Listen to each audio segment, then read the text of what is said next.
Alright, magandang araw po sa ating lahat. Sa ngayon ay mayroon tayong isang makina na na-lost thread itong ganyang stud bolts. So ngayon ang gagawin natin dito, ito po yun na-lost thread itong dalawang stud bolt ditong banda rin.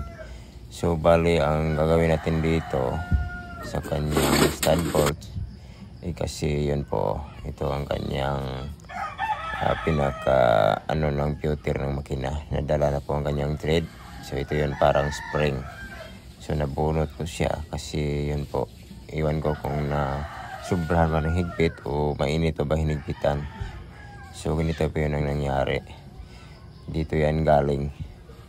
So mayroong mga paraan dito na sa pag para tanim itong balik itong kanyang stud bolts. Bali yun po, may paraan ito ideal dalhin sa machine shop. So ito po yung kanyang nut. So may mga paraan dito na ating gagawin dito. Dito may isang paraan na taniman ito ng bolts tapos barina, pero kailangan pang dalhin sa machine shop. So ganyan po, taniman ng bolt na tapos putulin, at tapos naman dito naman sa kabila ganito rin ang gagawin, taniman ng bolt tapos putulin tapos ibabarina. Kasukat itong kanyang stud bolt, pero ngayon nga lang ay kailangan pandalhin sa machine shop. So ngayon ay gamitin na ng may-ari, ay mag-remedy muna tayo na effective naman. So yun po, kuha lang tayo ng pang-simming. So ito po ay pwede lang po ng lata ng sardinas, ay yung manipis ng pong yung lata o yung yero. Tapos ganito na po ang gawin mga grasa. So yun po, isukat at putulin lang kasi kailangan na po na gamitin ng may-ari. So yun lang po ang remedy natin, pero ito po ay pinaka-epektibo siya. Subok ko na ito. Maraming bisis ko nang ginawa. Pero pag yung mas matibayan ay kailangan talaga na taniman ng bolt tapos ipadala sa machine shop. Yun nga lang ay kailangan ng gamitin na ng may-ari. So ganito po ang remedy natin pag nagmadali ang may-ari. So yan lang ipasok dito. Tapos yan ay pukpok ng konti para may pasok ng maayos. Yun, may tapat dun sa bandang ilalim, masagad. So ito po ang pangalawa. So yan, tapos pukpok naman ng konti. Yan, pagkatapos ay isunod na itong stud bolts. So yan, pukpok ng konti. Yan, tapos pagkatapos nito ay itong nut naman ay higpitan natin. Yan, kuha tayo ng 12mm na tools. So ito po, higpitan itong dalawang nut para makaikot tayo ng maayos dito. Yan, higpitan natin al kontra dito sa bandang ilalim. Tapos pahigpit dito sa bandang babaw. Yan, para hindi siya sabay ikot itong ganyang nut. So nito ang remedy. Subok ko na ito po. Yan, pukpok naman ng konti. So kapag hindi na nagmadali itong may-ari, ay pwede naman na ipa-retread. Tapos yun, magtanim ng bolt na malaki doon sa ating makina. Tapos barina. Tapos thread. So ito po ay goods na goods naman. Effective ito. Nasubukan ko na ito. Pero pag magduda ang may-ari na wala tayong magagawa, padala sa machine shop. Pero ito po ay para magamit ng may-ari. kasi wala na.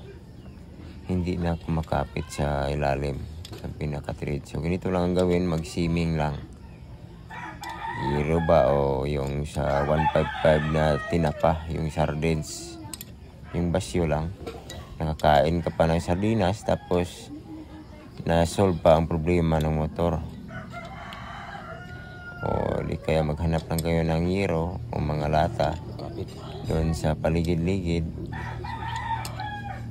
doon sa basura, o bili ng sardinas tapos mong kainin ay ano, o yan, ang higpit na yan, hindi na po siya maikot. Yan, higpit na po siya. So sa ganito ay okay na po ito, yung stud bolts. Yan. Tapos dito naman sa isa, yan, tulad lang gagawin. Tanggalin man natin ito ng nut para may mapok tayo. Tanggalin natin dito sa kabila. So ito ang kanyang pinakahid na nut lock. Naikabit ko na, tapos yun, paghigpit ko ay hindi higpitan.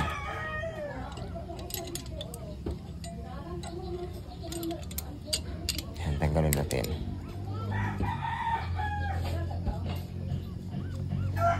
At ikabit natin ito sa isang stud bolts.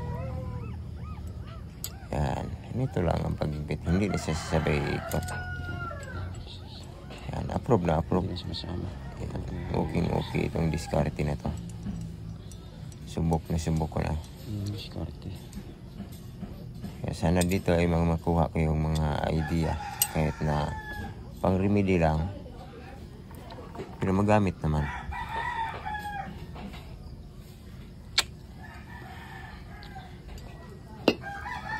Yan. Yan. Kapag may ano po dito, may yero po dito na ay kunin lang.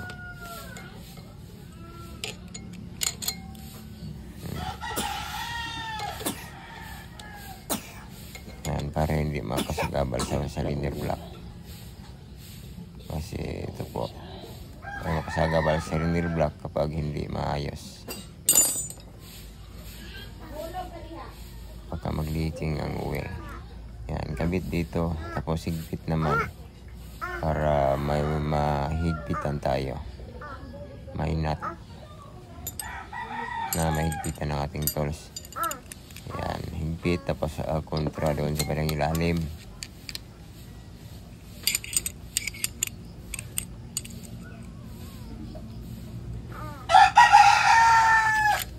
Balik ko ng kundi ang nut para may mapukpukan tayo at hindi mag-expand itong ganyang thread. So pukpok ng konti. Yan, ingat-ingat nandito baka mag-expand ang thread. Kaya kailangan itong nut ay ano po, malibel sa thread ng stud bolts para iwas expand ng thread. Baka mapukpukan ang thread at masira ang stud bolts. So sa ganitong mga paraan ay ano po, mapakinabangan po natin. Alam ko na mayroon na kayong idea nito, pero mas maganda na makapag-share tayo sa mga bagong henerasyon ngayon para mayroon naman silang idea kahit kukunti lang. Yan, higpit dito.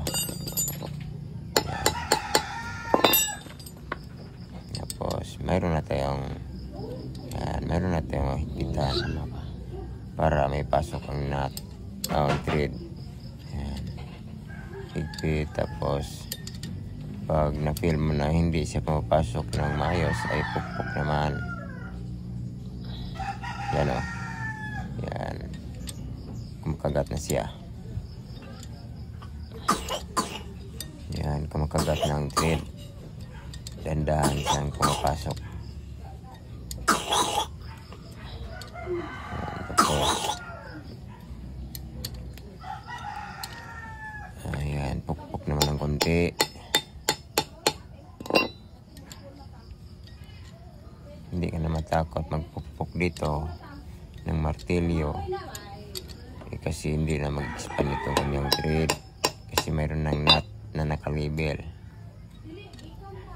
Yan, iwas na masira ang stud bolts. So mga ganito lang mga paraan ay yun po, magagamit na po ng may-ari na hindi na kailangan dalhin sa machine shop.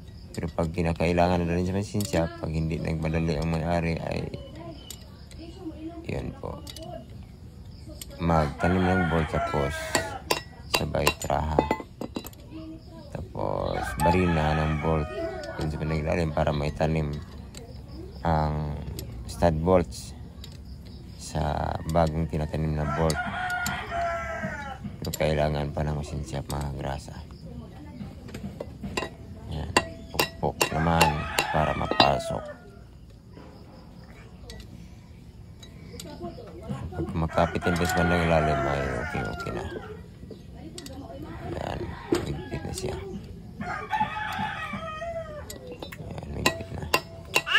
Kunti na lang para may baon na maayos. May baon sa thread. Yun po mga grasa, no? So yan, may bata dito, huwag kang maingay. Hindi. Papa. Yan. May bibi ko. Tumitingin siya. Yan, mahigpit na siya. Okay na. So sa ganitong paraan, sana may makukuha kayo ng mga kunting idea. Yan, approve. Thanks for watching Greg Chan po mga grasa. Yan. Maraming salamat po sa iyong panonood. Sana mayroon kayong kunting idea na nakukuha. Thank you po.